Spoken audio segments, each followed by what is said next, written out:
Hola, un análisis que es importante hacer es el del debate que tuvieron previo a la segunda vuelta en la República Argentina los candidatos Massa y Milei, que fue un debate muy interesante. En el contexto de los 40 años de democracia, lo bueno es destacar que se hacen los debates que son obligatorios y esto es muy importante. La Argentina debate a través de candidatos que realmente necesitan explicarle al electorado, a la ciudadanía, qué piensan hacer, cuáles son las cuestiones principales que existen para resolver, cuáles son los problemas que tenemos en la Argentina, que si bien cada sector, en cada región, en cada provincia, se saben con bastante claridad, ciudadanas y ciudadanos lo tienen bastante claro, muchas veces padecen los problemas que hay. Sin embargo, es necesario que la dirigencia, sobre todo quienes aspiran al liderazgo y a conectar el liderazgo con la autoridad gubernamental, que es lo que van a hacer quien llegue a presidente ahora, el 19, a través de las elecciones y seguramente asumiendo en diciembre, lo que esperamos es que en gran medida nos digan cuál es el camino, hacia dónde nos guían. Y eso se espera del debate. Es muy importante, decía, porque hace 40 años estábamos pensando, viendo la inestabilidad democrática, cómo sectores todavía que recurrían al golpe de Estado como fórmula política de resolución de los problemas, las crisis y las cuestiones principales a resolver, evidentemente tomaban ese atajo y vulneraban el Estado de Derecho, golpeaban el Estado de Derecho y se daban los gobiernos de facto, que en términos generales y desde el punto de vista teórico, lo que pretendían es pasar una serie de etapas hasta llegar nuevamente, bajo el fundamento de la defensa de la Constitución, a la apertura democrática. Lo cierto es que hace 40 años se dejaba atrás a la dictadura, al gobierno de facto más perverso, más terrible en términos de sistema represivo. Es interesante ver un libro de Carlos Santiago Nino, ¿sí? que habla justamente de todos estos temas, ¿sí? De los temas que tienen que ver con la represión, que tienen que ver con la violación sistemática de los derechos humanos, que describe cuáles eran los dilemas que tuvo sobre todo el gobierno de Alfonsín para llevar al juicio a las juntas a quienes eran los principales responsables. Y después se dio todo un proceso en el que, entre otras cosas, hacia adelante estuvieron las leyes de punto final o evidencia de vida, pero el 85 fue un año muy significativo de aprendizaje, de educación y paradigmático para las democracias occidentales, para la democracia argentina sin ninguna duda, y también para la política como enseñanza. Se lograba juzgar a las juntas militares. A lo largo del tiempo se dieron marchas y contramarchas en ese sentido, contradicciones, disputas por los relatos en torno a la violación sistemática de los derechos humanos, como dice Carlos Santiago Nino, y lo que se observa es que hay un consenso entre las fuerzas democráticas, tanto si ustedes quieren utilizar los parámetros de izquierda y derecha, tanto de izquierda como de derecha, y obviamente la mayoría de quienes se posicionan hacia el centro del imaginario ideológico o de lo que denominamos las ideologías centradas mayoritariamente en la democracia, el gran consenso es que debe triunfar la democracia sobre todo tipo de dictadura, de autoritarismo, por supuesto, de autocracia o de tiranía. El libro de Santiago Nino se llama Juicio al mal absoluto lo recomiendo, lo estudiamos en las disciplinas vinculadas a la ciencia política, al derecho político. Lo cierto es que 40 años después todavía hay algunas metáforas, algunos enunciados, algunas reivindicaciones que tratan justamente de esa contradicción principal, democracia o autoritarismo. Esto es importante destacar, ¿por qué? Porque vivimos una época muy significativa en el sentido de el homenaje a la democracia, la recuperación democrática. Hace poco la película que pone sobre el tapete el tema del juicio a las juntas, al fiscal Estracera como un personaje importantísimo, como una persona importantísima para la Argentina.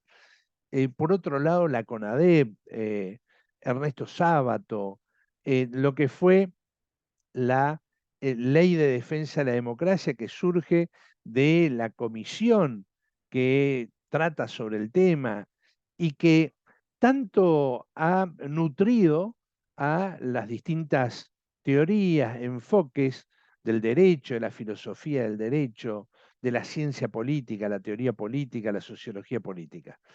Esto es importante porque si bien no está el planteo en un lugar central en términos de elección, sí se han rodeado y se han activado estos imaginarios. Y esos imaginarios nos dicen, hay autoritarismos en el imaginario, hay procesos más violentos, discursos de odio, hay discursos democráticos, hay imaginarios de resolución colectiva de los problemas, está la idea de la unión nacional, está la idea de terminar con quienes de algún modo se constituyen en una clase dirigente que se aleja del conjunto de la sociedad. Estas cuestiones están en el fondo de la discusión actual. Lo cierto es que se dio un debate que no ha tenido todos estos condimentos en el momento en que debaten Massa y Milei. Pero estos, sin duda, han dado un marco general, sobre todo en la reflexión y en el momento de espera analítica, podremos decir, que tenemos ciudadanas y ciudadanos de cara a las elecciones del 19 de diciembre. Hemos dado hace unos días una serie de herramientas que nos permitan reconocer la importancia de los debates y cómo hacer para leer las posturas de cada uno de los candidatos, ¿sí? ¿Qué podemos usar para mirar a los candidatos, para reconocer, digamos, lo que ellos están dando como fortaleza o lo que significan sus debilidades? Y estas herramientas son importantes, puede haber más herramientas, puede haber más enfoques. Yo esto lo denominé notas para observar y analizar debates. Digo rápidamente, por un lado, la lógica discursiva, claridad. ¿Quién tuvo más claridad, entendemos, en el debate? Me parece que, en términos generales, Massa ha logrado en los 7 bloques, yo tengo anotado, estuve viajando desde Córdoba a Posadas Misiones, vi el debate y esto me parece una nota interesantísima, aunque lo tenemos totalmente internalizado. Vi el debate a través de YouTube, me puse acá los auriculares, pude escuchar desde mi teléfono sin molestar a nadie en el ómnibus a la noche y pude tomar algunas notas a pesar del movimiento del ómnibus, ¿sí? Y esto me parece interesantísimo como las redes, YouTube en este caso, me permitió ver en el momento todo el debate. Lo cierto es que fueron 7 bloques muy interesantes, donde decimos, en lo discursivo, claridad, concisión, coherencia, sencillez son como principios de la oratoria. Me parece que en ese sentido ha tenido más fortalezas Massa que Milei. Estuvo buena la estrategia de Massa en el sentido de preguntar por el sí, por el no, independientemente de la pregunta en términos del discurso, lo que buscaba es de alguna manera impactar emocionalmente a Milei como candidato y entrar en un lenguaje más dubitativo con una serie de muletillas que le son propias, que forman parte también de su identidad, por ejemplo, el digamos, o sea, y algunos gestos que lo pusieron en un lugar de debilidad. En el primer bloque, podremos decir que fue un poco el más parejo, aprovechó esto Massa y realmente no se logró encontrar, digamos, respuestas, ¿sí? Caminos en esta idea de guía que proponíamos para mirar.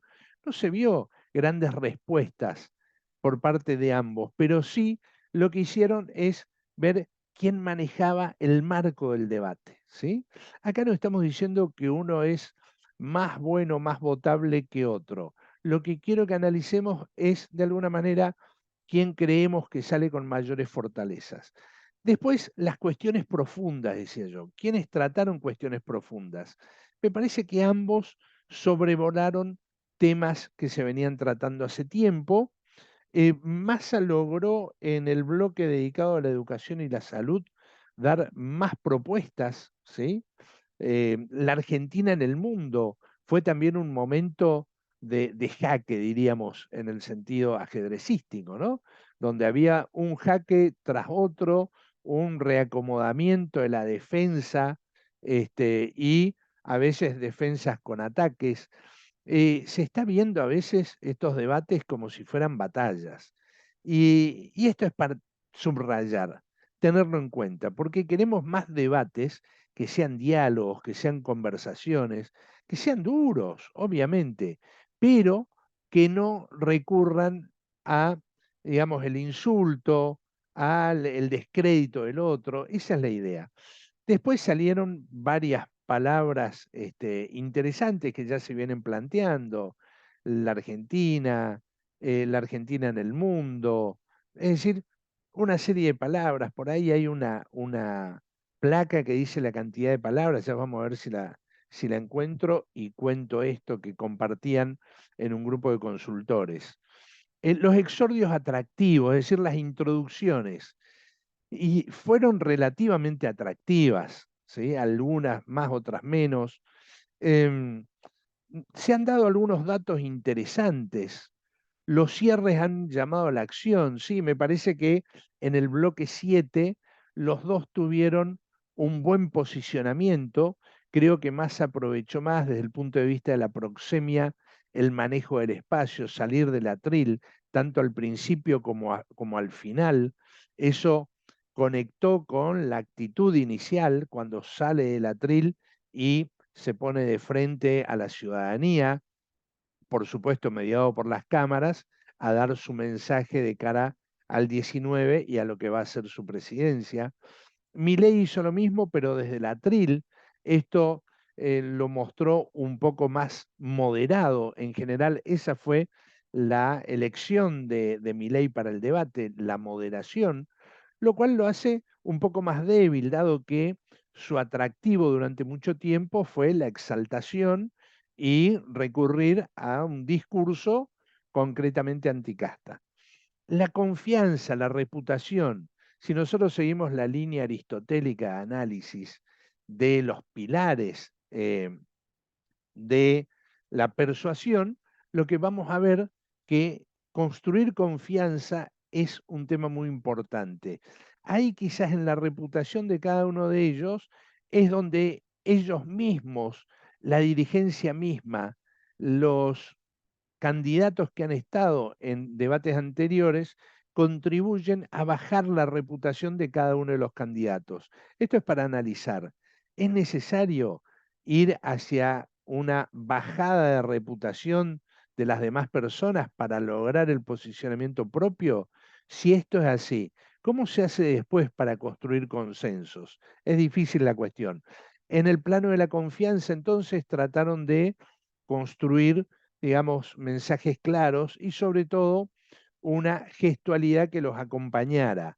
Me parece que en eso quien manejó mejor su imagen de seriedad, una postura de autoridad, de responsabilidad, aparentemente fue Massa el que ganó en ese lugar, ¿sí? Luego habíamos hablado nosotros en el video anterior que hemos hecho, compartido, sobre las herramientas para ver el debate o las notas para observar y analizar debates, el tema de las emociones. ¿Cómo han presentado las emociones, la postura corporal? eh, Massa manejó una postura corporal más tranquila, ¿sí? A su vez más firme. Milei estuvo bien en su postura corporal, estuvo mejor que en otros momentos, pero insisto, moderado. En las manos no hubo gran nerviosismo, habría que después analizar muy detenidamente dónde nos encontramos con algún detalle que nos puede indicar algo en este sentido, pero tenemos que mirar de manera integral. Un buen manejo de las manos, la mirada mirando a cámaras, se miraron, recurrieron Massa a tomar nota, me parece una muy buena táctica en un debate, mientras Milei lo miraba al exponer sus propuestas. Esto lo puso en el lugar a Milei del que habla a quien no lo escucha atentamente, aunque tomando nota, sí maneja un criterio de respeto que debe tener respecto al adversario en el debate. Manejo del espacio, dijimos, buena imagen de ambos. Creo que hay que aplicar el FODA con las fortalezas y debilidades. Me parece que en general el discurso de Massa estuvo en el terreno de las fortalezas, mientras que el de Milei estuvo más en el terreno de las debilidades, ¿sí? En cuanto al debate, yo había propuesto que se vean enfoques. ¿Los enfoques de qué? ¿Cuáles son las ideas, los proyectos, las imágenes, la mirada de futuro, los desafíos? Y algo muy importante, una apelación a la esperanza. Me parece que en ese sentido faltó más mensaje de ambos sobre la esperanza. Los argentinos, ¿podemos construir una esperanza respecto al futuro de que vamos a estar mejor en términos políticos, en términos socioeconómicos, en términos culturales? En definitiva, y en clave de FODA, ¿quién nos abre más oportunidades? ¿O nos sentimos realmente amenazados o acechados por las crisis de distinto sentido y parece que no pudiéramos salir de una encerrona en la que me parece que resolvió muy bien el tema el candidato Massa, porque él dijo, muchos van a votar, o me van a votar, dijo él, teniendo, palabras más, palabras menos, el temor de que votan el menos malo o que no confían del todo. Confíen porque vamos a cambiar. Eso fue muy interesante en el cierre, en el séptimo bloque. Milei dijo, es la única alternativa, mientras todos los de la casta hacen lo mismo, no vamos a poder cambiar recurriendo a las mismas experiencias, él dice, de los últimos 100 años. Sin embargo, lo que muestra cada uno en relación a la confianza son las contradicciones en las que han transitado y nos preguntamos si el escenario, el camino, los territorios de la política no son naturalmente contradictorios. Si tenemos claro que la política implica orden, conflicto, cambio, consenso, decimos, y sí, realmente transitar la política es tarea que sobre todas las cosas es una carga de contradicciones. Lo que también estamos buscando seguramente es ver cuán coherentes son quienes van a liderar los procesos políticos del futuro. Y en este sentido, me parece, insisto nuevamente, sin animosidad electoralista, que Sergio Massa ha podido demostrar más fortalezas que Javier Milei en torno al debate. Aplaudo, y creo que todos debemos aplaudir, la realización de un debate de esta naturaleza. Hace 40 años había debate, había en la calle los debates, se experimentaban en distintas ciudades pizarrones en las calles en la década del 80, ¿sí? 84, 85, 86. se experimentaban pizarrones en las calles para que uno pueda ir a manifestarse ahí, qué pensaba, qué aportaba, qué requería, qué demandaba. Había distintas formas de buscar la participación. En algún momento, candidatos importantes se subían a los ómnibus, a los subtes en Buenos Aires, a los ómnibus en todas las ciudades, para hablar con los pasajeros, hablar con ciudadanas y ciudadanos acerca de las propuestas que se venían. Hoy me parece que está haciendo falta, con humildad, salir a hablar de propuestas y el debate fue un gran empujón. Ojalá de acá en más se pueda construir una democracia de tipo participativa, que penetre en todas las organizaciones, que trabaje sobre el ideal de transparencia, sobre el ideal de cooperación, que camine hacia gobiernos de consenso, de diálogo, pero sobre todo que nos pongan una prueba hacia el futuro. El debate para mí, en definitiva, fue maravilloso. Me encanta que haya un debate, por más que tenga muchas debilidades en el formato. Esta vez sí hubo más posibilidades de cruce, hubo más posibilidades de impacto. Para quienes les gustan las batallas, me parece que lo bueno es que la batalla se dé en un marco democrático del Estado de Derecho y que sea, ¿por qué no?, un homenaje a los 40 años de democracia.